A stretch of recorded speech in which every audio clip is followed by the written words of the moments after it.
بسم الله الرحمن الرحيم، والصلاة والسلام على أشرف المرسلين. إخواني أخواتي الكرام، السلام عليكم ورحمة الله. في هذا الفيديو سوف نتعلم طريقة إعطاء الجزر والبيض للطيور البادجي والزبرة. أولا قبل كل شيء لابد من غسل الجزر جيدا، لأنه يحتوي على العديد من البكتيريا المحيطة بالجزر، والنظافة جيدا قبل إعطاء أي شيء للطيور. قمت بحك الجزر بأي أداة بشر، الخضروات أو الفواكه أو البيض المسلوق، أي أداة موجودة عندكم في المنزل على هذه الطريقة. والجزر يا غاليين كما نعلم فهو له فوائد عديدة للطيور، منها أنه مضاد حيوي، يدمر البكتيريا، يساعد على التخلص من الالتهابات المعوية، يساعد في التخلص على بعض الديدان المحيطة بالأمعاء والمعدة، يحافظ على الجهاز الهضمي.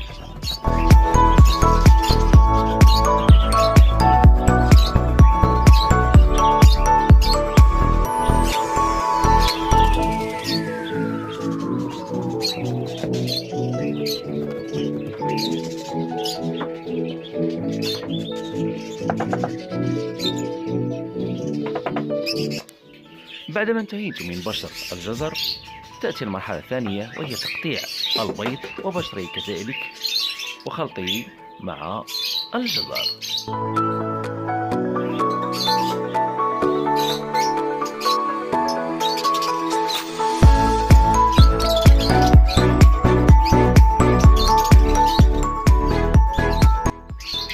بعد ذلك نقوم بخلط كل من الجزر والبيض المسلوق على هذا الشكل، وكما تشاهدون في الفيديو يا غاليين.